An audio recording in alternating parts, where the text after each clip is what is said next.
Hey guys, I'm going to go over the Southwest Asia government's PowerPoint for you. So you should have your notes to cut out and put in your notebook. And I'm just going to tell you a few points about the governments that you need to know about for your ICANN statement and for the AKS.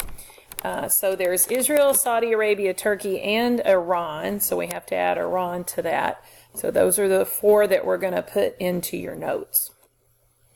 There's your AKS or your standard. You need to know how citizens participate in an autocracy and a democracy, and then the two kinds of democracy, which is parliamentary and presidential. You don't need that, or that, or that. You don't need any of that. There's your notes. So we'll get right to the stuff. Here we go. All right, so an autocracy, you know now, is when one person has control of the government and the citizens really don't get to do a lot of anything. They usually don't get to vote, and we've talked about that as often being a dictator. And then in a democracy, that means you do get to vote for your leaders. Also, a republic, you get to vote for your leaders, and then they pass laws for you, which means really the control is in the hands of the citizens because the leaders work for them. They're like employees of the citizens. So in a parliamentary system, citizens will vote for their parliament members, which for us in the United States, that's like Congress. And then from the parliament, they choose who the leader of the whole parliament's going to be, and really of the country too. And that person ends up being called the prime minister. And they not only are still part of their legislature, the parliament, they're also the leader of the country. Now that's different than a presidential democracy where the president is not part of the legislature. When you vote for a president in a presidential democracy, you are separating that person from the legislature, and that also helps them to keep their power separate too. And you can't really say that one is better than the other. They both work really well for democracies. It just depends on what you want them to do. And here in the United States, we like that the president is separate, that the powers are separate. In a parliament system, they're not separate. Okay, so what are the democracies that we're studying? We're going to talk about Turkey and Israel as being democracies where there is voting. And in Iran, we're going to talk about how they vote. But also remember from your dictionaries that the leader in Iran, the Ayatollah, the supreme leader, is not an elected person. The Ayatollah chooses other leaders to be the president who will be voted for. So it's a mix. It's a mix of autocracy and democracy. And you also hopefully know by now that Iran is a theocracy too. There's been some changes lately in Turkey to their government and in Iran as far as their freedoms go too, and we'll get into that later. For the most part, democracy has been slow to catch on in the region, in Southwest Asia, even though, we introduced it in Iraq when we had a war with them, when we invaded Iraq looking for the weapons of mass destruction. There are several countries, including Saudi Arabia, who still have monarchies, and by that, absolute monarchies, meaning that the king still has control of the country. That's not like Great Britain, where the queen is under a constitution and she has very limited power. This king in Saudi Arabia has absolute power. He can pretty much do whatever he wants. He does allow for some local voting, but they really don't have a lot of say. The citizens don't there. All right, Israel. So in Israel, they have a legislature called the Knesset. You don't say the key in that word, the K, excuse me. Knesset is the name of it. It's in Tel Aviv, and that is the Knesset there. That's their parliament. So what's the background? You know now that Israel was formed in 1948 by the UN after World War II for the Jewish population that wanted to go back to Palestine. The Zionist movement brought them back, and they split up the Jews and the Palestinians there. So part of it belongs to the Jews, and part of it belongs to the Arabs, but they call the whole thing Israel. They don't call it like Israel-Palestine. So even though the Palestinians have to live there, the Arabs under the Israeli Jewish country, they still call the whole thing Israel. The governments of the countries in Southwest Asia often reflect Islamic beliefs. So many of the countries, you know, we talked about theocracies and what that means, a country ruled by their religion. Even if they don't officially say they're a theocracy, they often still go by the Quran or the laws of Islam to be the laws of the government. That's often also called Sharia law. That's S-H-A-R-I-A, Sharia law.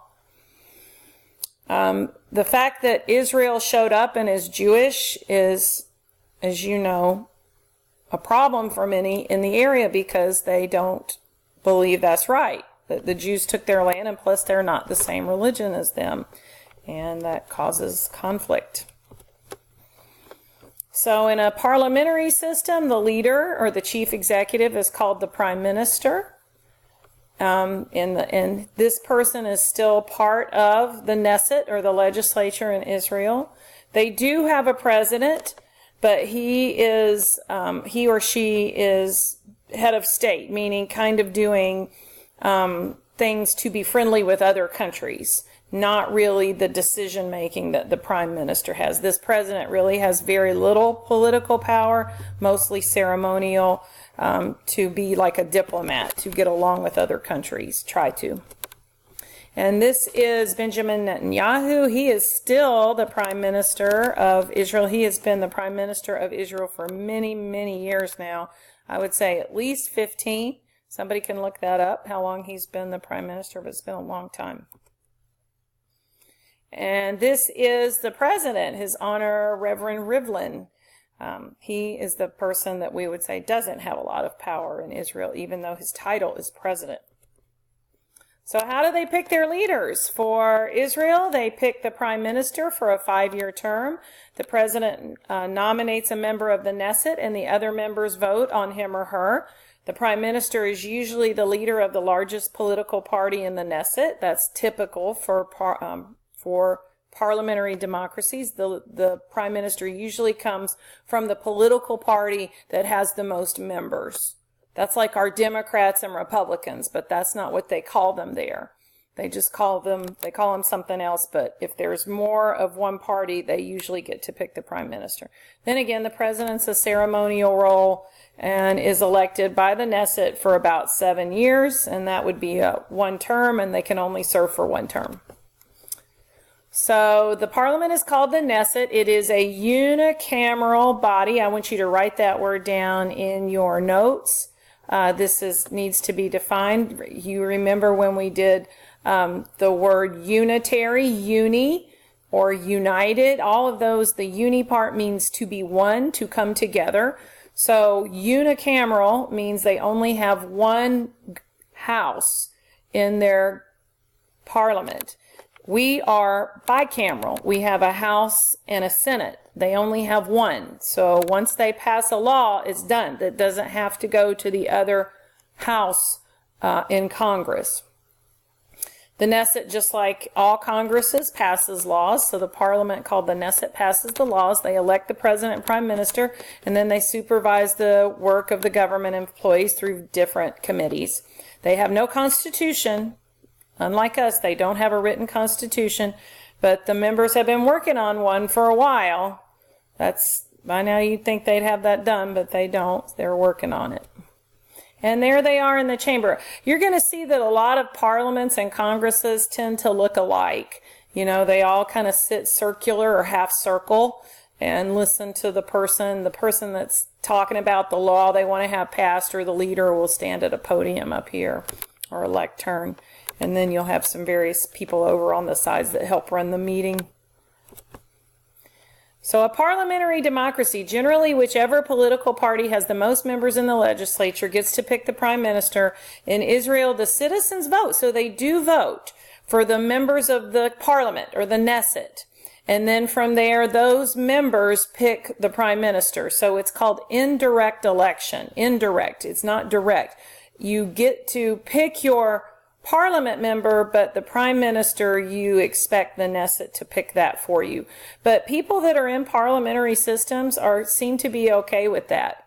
They still have an indirect election to the prime minister, and if they're not happy with them, he'll only serve or she'll only serve one term, and then they'll vote him out.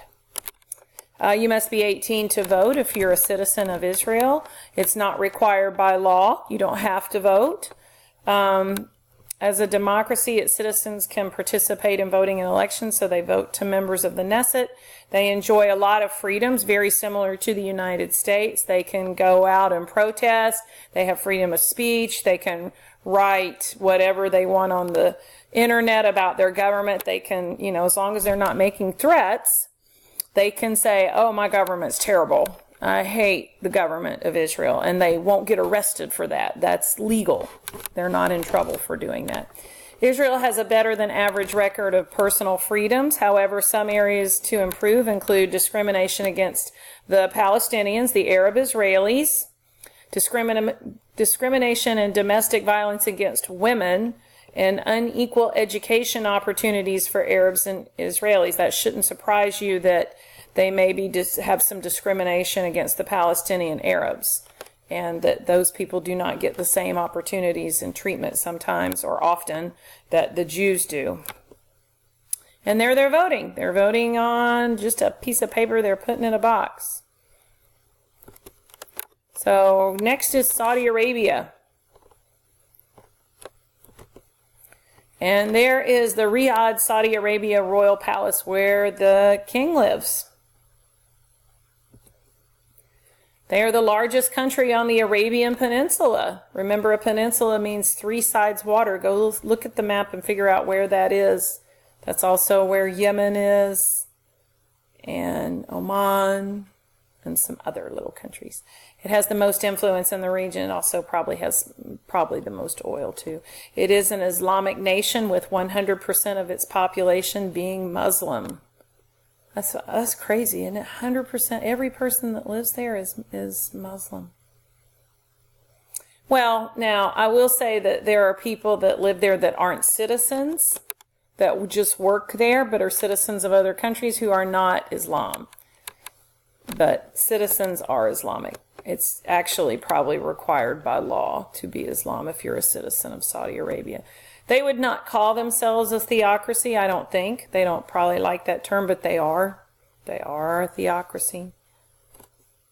Saudi Arabia is an absolute monarchy, absolute meaning the king, monarchy's king, absolute king holds all the power, and members of the Al Saud family have ruled Saudi Arabia since 1932. So remember, after the British and the French divided up the area after World War I, there was some scuffling about who was going to take over the area. After a while, they landed on these folks, and they've been there ever since.